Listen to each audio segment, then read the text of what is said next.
Alright, Reaction TV Page nagbabalik po. Reaction. Napakaganda po ng pag-uusapan natin ngayon mga ka-reaction ha. Mantakin po ninyo si Erwin Tulfo, si Eric Sylvester Tulfo. Nagsalita na po at ano po ha, buti na lang hindi po nagmura sa mga vloggers. Di po ba mga ka-reaction? Kaya ngayon si Eric Sylvester Tulfo ay nangatuwiran po pero puro baluktot. Mantakin po ninyo ang mga kanyang banat ay puro baluktot. Wala daw siyang nilabag sa batas sa Pilipinas. Wala kang nilabag sa batas, Eric Tulfo eh. Di ba convicted ka ho? Di ba? Sa Supreme Court pa, executory. Anyway mga ka-reaction, pakinggan po natin ang mga katuwiran na puro baluktot po. Ang ginawa po ni Eric the inayupak Tulfo.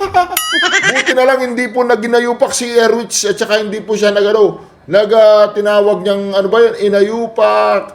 Tsaka meron pa siya tinawag eh. Tinawag niya yung mga lapas, ano ba yun? Hindi lapastangan. Yung mga ampas lupa. Si Eric Tulfo po ay buti na lang hindi tayo tinawag na ampas lupa. Tsaka inayupak. Di ba mga reaksyon ito? Pagka po natin ha. Ngayon, kine-question ako ng mga ilang mga vlogger. Kala ko, kinu-question ako ng mga ilang inayupak na vlogger. Buti na lang hindi inayupak na vlogger. Ito po. Kine-question ho ako ng ilang basher, mga troll. Iyak po si Eric Sylvester. Diyos ko po. Sabi, may karapatan pa ba yan tumakbo bilang senador, bilang mataas na opisyal ng bayan natin? Walang kredibilidad, walang integridad. Kung pagiging TNT ko ho, kung pagiging undocumented alien ko po, bawal po ako magsilbi. Bawal na po ako magtrabaho sa ating bayan na yung ginawa ko lang naman ho yun para mapakain yung mga anak ko. Oy, gago ka ba? Eric Tulfo, wag mong idama yung mga anak mo dyan, gago. Ulul ka ba? Tanong lang. Oy, Eric, hindi ka undocumented. Hindi ka TNT. Fraudulent ang tawag sa'yo. Fraudulent. Ang tawag sa'yo, nameke ka, nameke. Pineke mo yung pangalan mo at nagkaroon ka ng passport. Hindi ka nag-TNT. Ang TNT, wala siyang document. Ikaw hindi ka TNT. Nameke ka, fraudulent, meron kang passport. Wala kang passport?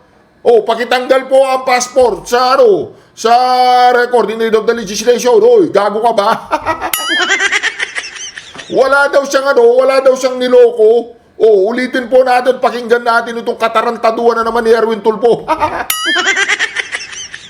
Sabi ko na po sa inyo, wala po kayong mapapala dito sa taong to. Di ba naku po, pakinggan po natin ha. Pakinggan natin, Erwin, sige Ngayon, kine-question ako ng mga ilang mga vlogger. Kine-question ho ako ng ilang basher, mga troll. Diyos ko po. Sabi, may karapatan pa ba yan tumakbo? Pati Diyos, dinadamay mo sa katarantaduan mo. Tuloy natin. Bilang senador, bilang mataas na opisyal ng bayan natin, walang kredibilidad, walang integridad. Kung pagiging TNT ko ho, kung pagiging undocumented alien ko po, bawal po ako magsilbi. Oy, gago ka ba?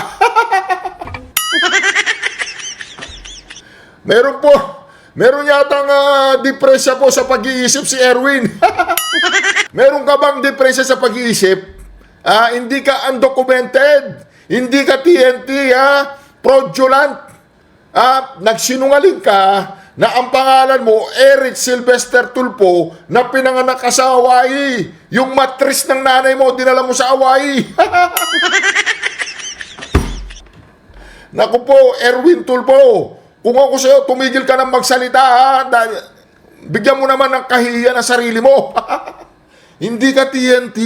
Huwag mong i-justify yung ginagawa mo. Ang ginawa mo, justify mo ang kamalian, ha? Dapat tumingi ka na lang ng tawad, ha? Huwag mong i-justify na dinadamay mo yung mga anak mo, ha? Pinakain mo sila sa maling gawain yan.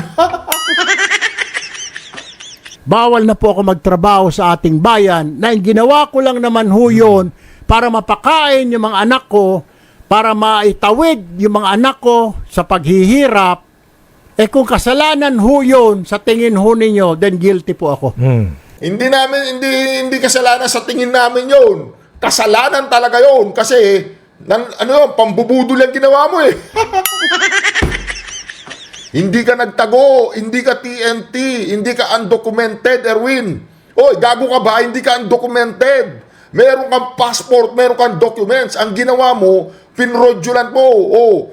Pineki mo. Pineki mo yung mga papeles mo, hindi ka nag-TNT, hindi ka nagtago. Kasi ang mga nagtatago walang passport. Ikaw may passport, oy. Gago ka ba?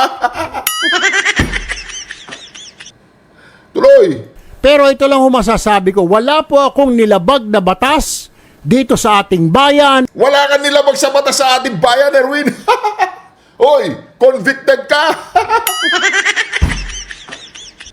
Executory ang conviction mo galing Supreme Court, di ba? Mali. Pagitanggal po yung executory sa record na galing sa Supreme Court. Liwanagin mo. Convicted ka o hindi? Huwag mo kaming lukuhin na wala kang nilabag sa batas sa Pilipinas. Wala daw po siyang nilabag sa batas sa Pilipinas. Convicted naman ang taong ito. Tanungin nga natin si Erwin. Erwin, gago ka ba? May depresya ka ba sa pag-iisip? Tanong lang. Wala po akong nilokong tao ni isang Pilipino. Hindi ka Pilipino niloloko mo sarili mo. Pangalan mo, Erich. Sino niloloko mo? Sarili mo, niloloko mo. Niloko mo sarili mo, niloko mo ang United States of America.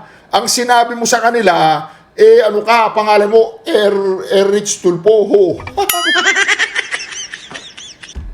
So, anong ibig sabihin noon? Hindi panloloko yun. Nagpadala ang US Embassy ng statement na sinasabi, gusto mo nga raw parang gusto mo pang mag-renew gano'n. Erwin, manahimik ka na lang ha. Kasi lalo lang lumalaki ang sunog. Tuloy. Maging sa Amerika nung nandoon po ako, wala po akong inistapa, wala po akong iniscam ng mga Pilipino, maging ng mga Amerikano. Anong ginawa mo? Di ba nagtrabaho ka sa Amerika, sinasabi mo, nagpapadala ka sa Pilipinas? Di ba? Nagtrabaho ka. Yung pinagtrabahuan mo, hindi mo niloko. Napeki yung papeles mo. Ha? Ang United States of America, hindi mo niloko. Na-invest na yung magtrabaho doon sa trabaho mo, isang Amerikano, nakuha mo ngayon dahil pineki mo yung papeles mo. Tama? Di mo ba mga ka-reaction? Ito yata si Erwin. Erwin, may problema kasi ba sa pag-iisip? Ang mga sinasabi mo, hindi mo naintindihan, papatulpo kita. Wala po akong niloko. Yung nire-remit ko ho na pera dito ay galing po sa pagod at pawis ko, Bayal. Galing sa panluloko yun. Di ba? Kung hindi galing sa panluloko yun, yung mga papeles mo, yun? Totoo yun? Ibig sabihin, doon pa lang sa papeles, panluloko na yun. Di ba? Fraudulent nga eh. Pinords mo yung lahat ng mga papeles mo, pangalan mo, Erich Sylvester Tulfo. Naku po, doon pa lang pakakainin mo ang pamilya mo galing sa panloloko. Di ba, niloko mo United States of America yun. Huwag mo na kasing idama yung mga anak mo sa katarantaduan mo. Ayos ka rin, Erwin ha. Erich Tulfo. Ayos nito Tulfo na to Ganito ba talaga yung mga Tulfo? Yung mga katuwiran nila, puro baluktot. Pakitawag nga si Richard Gomez para paliwanagin ng tao na to. Pakitawag nga si Richard Gomez. Yan ho ang totoo. Kaya hindi po ako nahihiya. Bakit mo tinago for 20 years? Hindi po ipinangangalandakan ng mga mga undocumented alien. Gago ka ba? Hindi ka undocumented. Ang kuli mo, ulitin mo pa, undocumented ka. Documented ka nga. May passport ka di umano. Merong kang passport di umano at gusto mong i-renew. O kaya nga hindi ka nadali sa DSWD dahil sa mga katarantaduan mo. Patigilin nyo nga to, pati in-interview nyo to. Ngayon, nagkalat na naman. ng mga TNT. Pero hindi ko rin ikinahihiya by Aljo na once upon a time nag-TNT ako. Na once Hindi ka TNT, wag mo kaming lokohin. Ang kulit mo naman. Ang TNT, undocumented, ikaw meron kang dokumento. Kaya nga lang, nasilat. Nalaman nila na hindi mo pangalan Erich. Ang pangalan mo, Erwin. Tapos pinanganak ka sa Tacloban. Saan mo sa pinanganak? Basta pinanganak ka ay sa isang sulok ng Pilipinas. Ang sabi mo, pinanganak ka sa Awahi. Di po ba mga ka-reaction? Di ba nakakahiya ito? O di ba? Ngayon, meron pa siyang, pa-interview siya, hindi ko kinakahiya na TNT ako. Niloloko na naman tayo ng tao na to eh.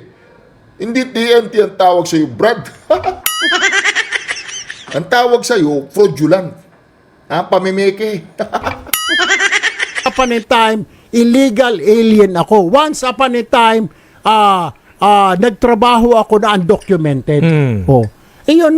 Yung ibang mga kababayan ho natin, karamihan ho si mga nakaka-relate. Hanggang ngayon, marami po tayong... Huwag mong i-justify yan. Parang kinukonsinti mo yung kamalian at paglabag sa batas, Erwin. O Erich or Sylvester.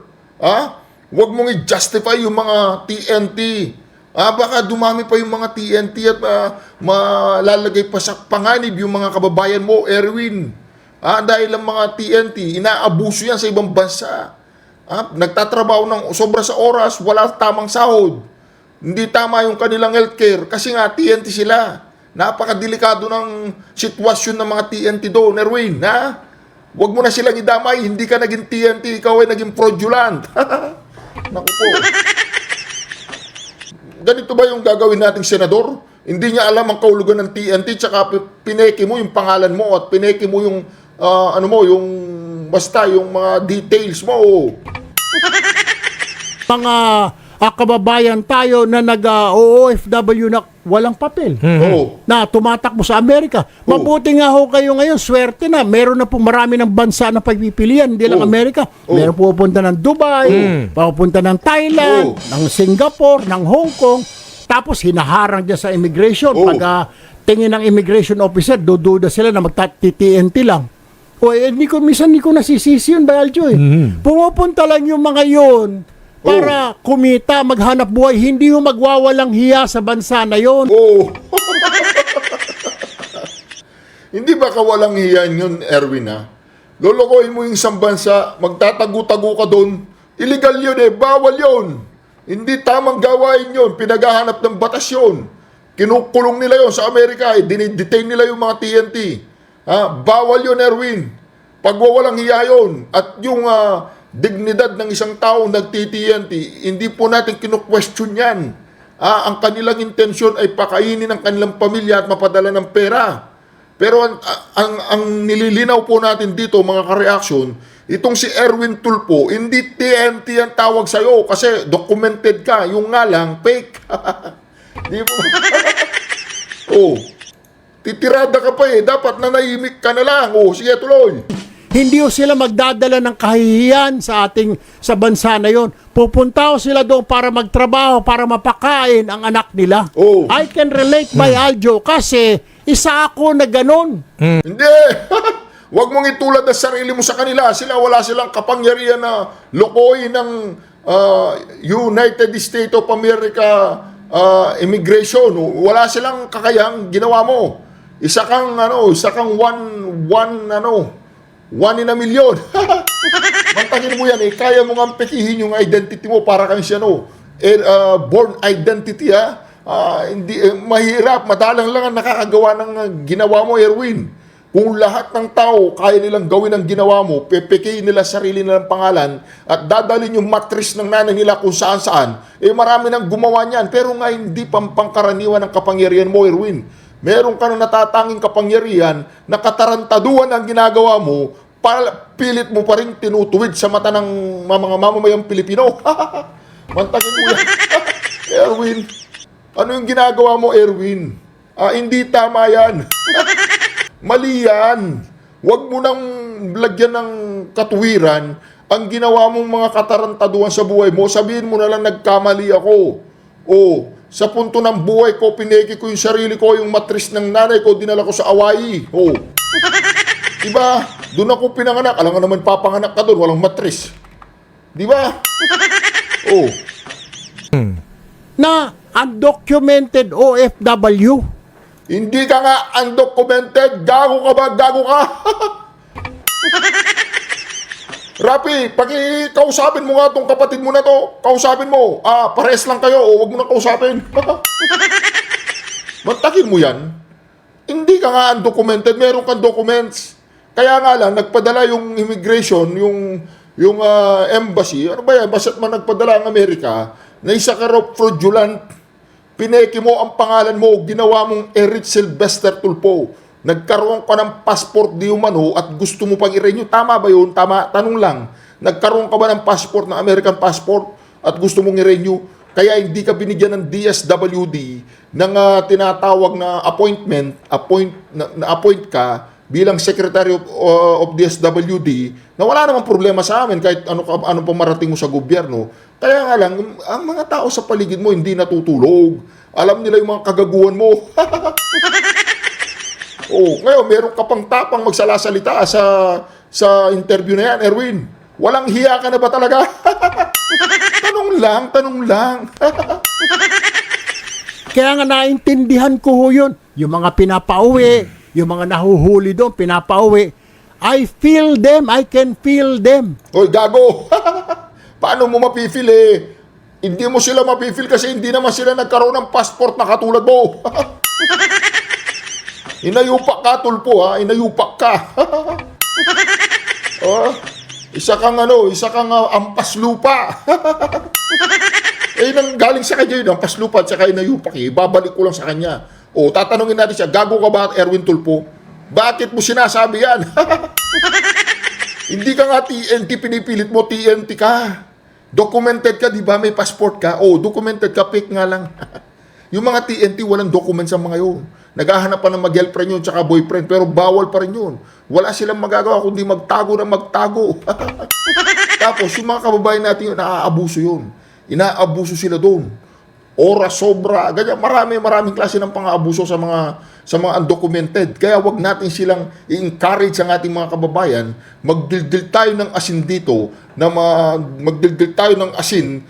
Yung asin, lagyan mo na suka, bawang, tsaka sibuyas. Tapos isaw-saw mo yung litsong kawali. Makakaraos na tayo sa Pilipinas.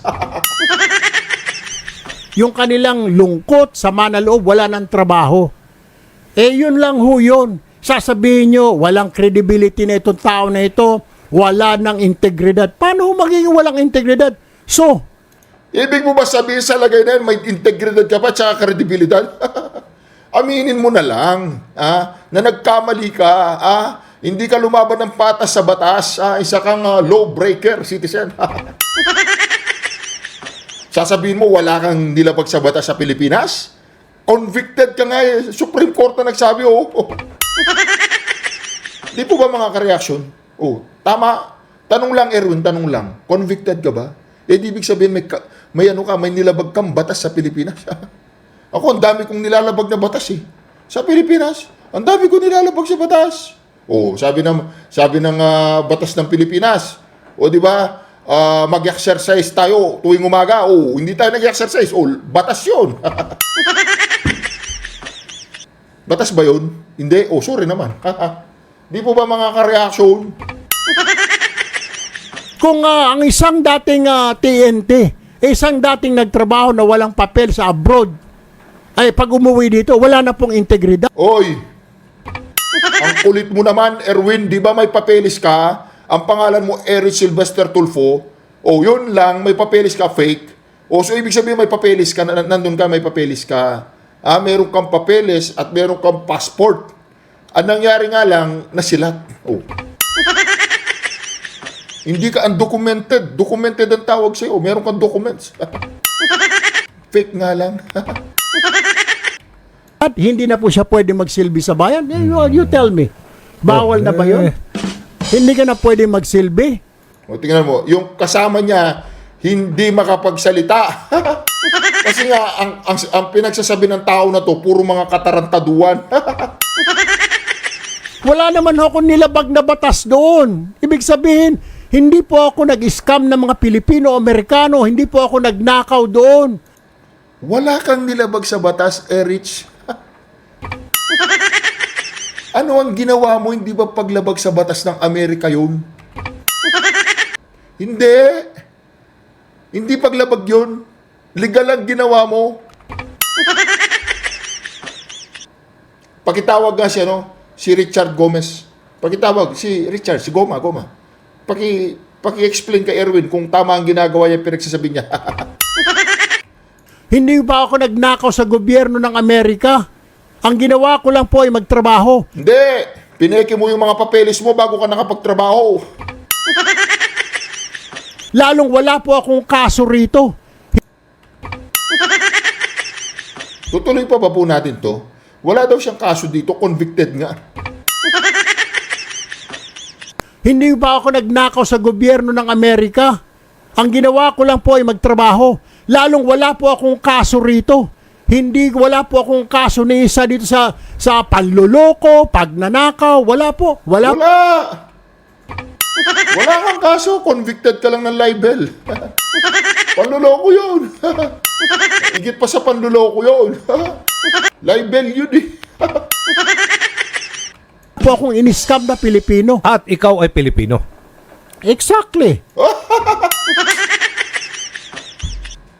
Walang yaka, Erwin. Napakalaki mong kurung-kurung kabatanong lang. Di ba? Pagkatapos sasabihin, nanluloko. Ano niloko?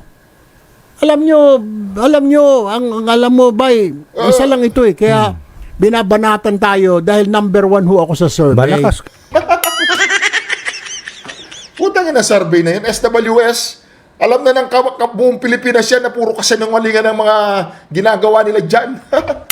Wala nga si Marcoleta dyan, ibig mo sabihin. Mas sikat ka pa kay Congressman Senador Rodante Marcoleta. Ibig mo sabihin, si Senator Congressman Rodante Marcoleta hindi mananalo. Pero wala sa survey. Tapos ikaw mananalo ka. Dahil sinabi nila na ilagay sa number 1 si Erwin. Erwin, inayupa ka, lampas lupa tulpo. Tuloy. Okay. Doon po sa mga tumitira na vlogger, mga basher, number 1 po ako since last year pa. Wala namang problema kung number 1, number 2, number 3 ka. Walang problema doon. Ang problema doon, Erich, isa kang fraudulent. Isa kang tinatawag na magaling kang mameke. Isa kang fake. Erwin! Kung ako sa'yo, yung campaign manager ni Erwin, kausapin niyo siya, manahimik na lang. Dahil wala lalo siya napapahamak sa ginagawa niya. June, sinabi ko na sa nanay ko, pero ang nanay ko po ay nalungkot. Nabubuhay pa yung nanay ko. Sabi niya, hindi nakakatuwa yan. Sabi ko, bakit? Kasi anak, titirahin ka niya. Uhubarang ka talaga. Sabi nung kasama niya, huhubarang ka talaga dyan. Di ba? Sabi nung kasama niya, huhubarang ka talaga. Di po ba mga kareaksyon? Dito makikita natin si Erwin Tulfo. Talagang lumalabas po yung kulay niya. Yung kulay niya, nahuli na, nasilat na, ang ginagawa po niya, nangangatuwiran pa. Erwin, okay ka lang? Okay ka lang? Hindi. Kasi ginagago mo yung sarili mo. Pagdating sa eleksyon. Totoo yan. Ito na nga ho, nagkatotoo na yung sinabi ng yumao kong ina. Lahat po ng survey, Pulse Asia, SWS, Tangere, Sabi po niya, false Asia. False talaga lahat ng survey na yan. Walang truth dyan. Lelo, lahat po, Okta Research, Consistent eh. lahat po ng 8 ho yata nagsusurvey, number 1 po ako. Alam mo, Erwin, payo lang. Kung yung mga survey na yan ay may mga katotohanan yan, Erwin, kung totoo man ang mga survey na yan, sana, Erwin, nakakatulog ka ng maimbing. Pinapaniwala mo ang sarili mo sa mga kasinungalingan na survey. Ano hong gagawin natin? Hindi ko alam. Tanong mo kay Bobong Marcos. Anong gagawin yung dalawa ni Bobong Marcos? Hindi namin alam. Baka merong Smartmatic, automatic pagdating ng May 9. Pagkatapos may tumitira pa yan, dala-dalawa, sobra-sobra may, magkapatid pa. Ano magagawa natin? Yun yung tingin ho ng tao eh. Ang dahilan siguro dyan, dahil yung tinatanong ako, bakit ka number 1? Siguro po yung performance. Gago ka ba, Erwin? Tanong lang, gago ka? Anong performance pinagsasabi mo dyan? Yung performance mo magsip-sip kay Bobong Marcos, tsaka kay Romualdez. Kay Romualdez, tsaka kay Bobong Marcos. Kasi nung panahon ng Pangulong Duterte, ang galing mo rin magsip-sip. Ngayon, kay Romualdez, tsaka kay Bobong Marcos, magaling ka rin magsip-sip. Kaya nga number 1 ka sa mga survey. Manifest. Wala pa po kami sa gobyerno, hindi pa po ako congressman. Si Rapi ay hindi pa rin senador. Tumutulong na po kami. Gusto mo kwento ko yung paano kayo tumulong? Gusto mo ikwento ko, Erwin, kung paano kayo tumulong? Gusto mo? Ayaw mo? Gusto mo? Tumutulong kayo doon sa mga nag-iiwalay na mag-asawa. Kunyari, pinagsasama ninyo. Tapos, nag-aaway sila sa camera. Nalalantad po sila sa kahiyan. Pag nalalantad po sila sa kahiyan, mga ka-reaction, yung video na ginawa ninyo o ginawa ng kapatid mo, si Rapi, malalagay na sa internet yan. Pinagtatawanan ng buong Pilipinas yung mag-asawa. Tapos bibigyan nila ng 10,000 or ilang episode yun? 10 episode. Sa 10 episode, magkano kinita nyo? Ngayon, sino tinutulungan ng taong bayan? Kayo o silang tumutulong sa inyo? Ay, gusto mo tuloy-tuloy pa to? Yun na lang yung tomboy na nag-i-English na ginawang katatawanan sa buong Pilipinas. Yung hindi marunong mag-English na tomboy, o siguro marunong, nagpapatawa lang, pero nakakahiya. Yung dalawang mag-asawa, sinasabi, tinitira ako doon sa hotel, ganoon. Ganoon. Para yung mga nakakasukang mga kwento ng mga mag-asawa, mga magkalaguyo. Video ng video, episode ng episode. Matatanggal pa ba natin sa internet yun, Erwin? Yun ba ang pinagmamalaking yung tulong sa taong bayan? Ganun ba klase ang style ng pagtulong ng mga tulpo? Gagawing katatawanan ng mga tao. Pagtulong yun.